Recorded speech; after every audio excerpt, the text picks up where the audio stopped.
अब एक सवाल सर यहाँ पे कि मौजूदा वक्त में आपको क्या कोई सेक्टर ऐसा लग रहा है जहाँ पे निवेशकों के लिए एक अपॉर्चुनिटी बन रही है? क्योंकि जैसे मान लीजिए फार्मा हो गया, एफएमसीजी या इंफ्रा या एनर्जी सेक्टर, कोई ऐसा सेक्टर आपको लग रहा हो कि यहाँ पर निवेश करने के लिए आज से देखना चाहिए निवेशकों को?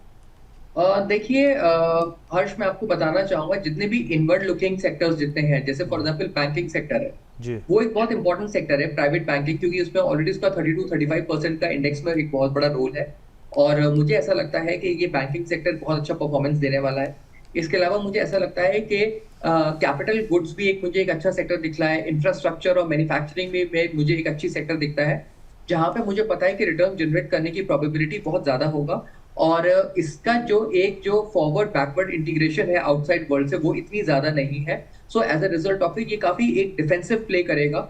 और मुझे लगता है कि इन सेक्टर्स से मैं लोअर डबल डिजिट या फिर हायर ऑर्डर के थोड़े से रिटर्न्स भी मैं जनरेट करने की वो एक प्रोबेबिलिटी रख सकता हूँ, जहां से एक बेटर रिटर्न्स आ सकते हैं। बिल्कुल सर, और लगातार हम लोग देख रहे हैं बैंकिंग स्टॉक्स जो है एक अच्छी तेज़ी दिखा रहे हैं। और ऐसे बाज़ार में भी, जब बाज़ार, अब तो बाज़ार की स्थिति काफ़ी हद तक सुधरी है, लेकिन उससे पहले जब बुरा हाल था उसमें भी काफ़ी हद तक यहाँ पे जो प्राइवेट बैंक थे एक मजबूत स्थिति यहाँ पर दिखा रहे थे। अब सुशील साहू का एक हम लोग सवाल लेते हैं। यूट्यूब से इन्होंने हमें सवाल भेजा था, जो लाइव स्ट्रीमिंग हम लोग करते हैं तो उसके ज़रिए इनका कहना है कि मैंने 8 महीने पहले 3 सिप शुरू की हैं, जिनमें 25,000 रुपये महीने का निवेश हो रहा है। इन फंड्स में 5 लाख रुपए लमसम निवेश किए हैं। मेरा पोर्टफोलियो रिव्यू कीजिए, सही है या फिर क्या आपको ठीक लग रहा है बदलाव की? तो सुशील साहू का पोर्टफोलियो देखिए, एसबीआई स्मॉल कैप फंड में इनका 10,000 रुपये निवेश है। एसबीआई स्मॉल कैप 250 इंडेक्स में 10,000 रुपये का निवेश हो रखा है। इसके अलावा एसबीआई मिड कैप फंड में भी 5,000 का निवेश हो रखा है। तो इन्होंने सर बेसिकली ज़्यादातर एसबीआई के स्मॉल कैप हो गया, स्मॉल के, और एसबीआई स्मॉल कैप 250 इंडेक्स में डाला हुआ और फिर मिड कैप में डाला हुआ है। हम्म।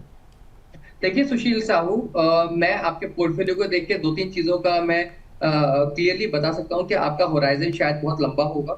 तो तभी आपने अपना एक पोर्टफोलियो को एक्सेसिव रिस्क की जोन में रखा है, जहाँ पे small caps and mid caps में रखा है। And at the same time मैं ये भी समझ पाऊंगा कि आपने क्योंकि सिर्फ एक ही फंड हाउस लिया है, तो कॉन्सेंट्रेटेड बेट लिया है। मैं ये एक्सपेक्ट करूंगा कि आप अपने पोर्टफोलियो को डिफरेंट डिफरेंट फंड हाउसेस में थोड़ा सा डाइवर्सिफाई करें।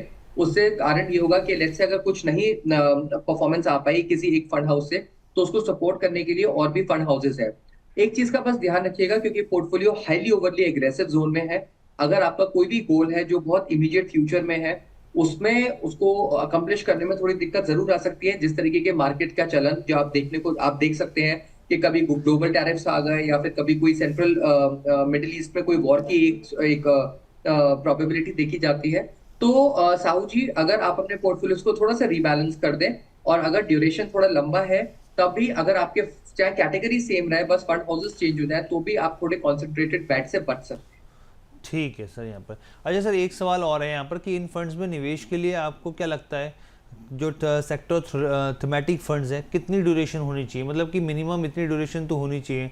और क्या ये शॉर्ट टर्म प्रॉफिट के लिए या फिर लॉन्ग टर्म टर्म के लिए, निवेश के लिए किस तरीके की स्ट्रैटेजी अपनानी चाहिए? अगर मान लीजिए कि बहुत सारे निवेशक शॉर्ट टर्म के लिए भी करते हैं सर, तो दोनों हिसाब से क्या करना चाहिए? देखिए हर्ष, एक चीज तो समझना, एक एक तो बहुत बेसिक एंड फंडामेंटल एक फिलोसफी है जो इन्वेस्टर्स को समझना बहुत जरूरी है। इन्वेस्टमेंट्स कभी भी शॉर्ट टर्म ड्यूरेशन से नहीं किया जाता है। और वो भी अगर आप इतने रिस्की इंस्ट्रूमेंट्स को या इन्वेस्टमेंट्स को अगर आप शॉर्ट टर्म ड्यूरेशन से अगर आप देखते हैं, तो फिर इन्वेस्टर्स का एक बहुत बड़ी बड़ी अंडरस्टैंडिंग में एक प्रॉब्लम है। इन्वेस्टर्स को समझना बहुत जरूरी है कि थीमेटिक एंड सेक्टोरियल को हर बार एक 5 साल के नजरिए से देखें, चाहे वो बैंकिंग हो जाए, आईटी हो जाए, थीमेटिक्स, या फिर कोई फार्मा हो जाए। क्योंकि हर एक फंड का अपना एक साइकिल आता है, और वो साइकिल के अंदर ही अंदर परफॉर्मेंस देता है। फॉर एग्जाम्पल, मैं आपको एक एग्जाम्पल देने की कोशिश कर रहा हूँ। अगर कोई आईटी में अगर अभी इन्वेस्ट कर रहा है, और उसका अगर होराइजन ही 3 से 4 महीने का है, बाय डिफॉल्ट रिजल्ट्स नहीं आएंगे। तो बिल्कुल। वो एक थीम को या सेक्टर को ब्लेम ना करे। वो ये समझ ले कि अगर उसका सिर्फ 3 से 4 महीने का ही होराइजन है, तो 3 से 4 महीने का होराइजन, इसमें आपको लेस वॉलेटाइल कैटेगरी या एसेट क्लास रखना होता है, ना कि इतना एग्रेसिव कैटेगरी। तो अगर अंडरस्टैंडिंग अगर किसी इन्वेस्टर की या मतलब ठीक नहीं है, तो बाय डिफॉल्ट है उसको वॉलेटिलिटी का या फिर उसका गोल अकम्प्लिश ना होने की जो एक प्रोबेबिलिटी है, वो थोड़ी ज्यादा देखने को मिल सकती है। सो हर्ष, मैं यही बोलूंगा कि आप सबसे पहले एक 5 साल का होराइजन रखें।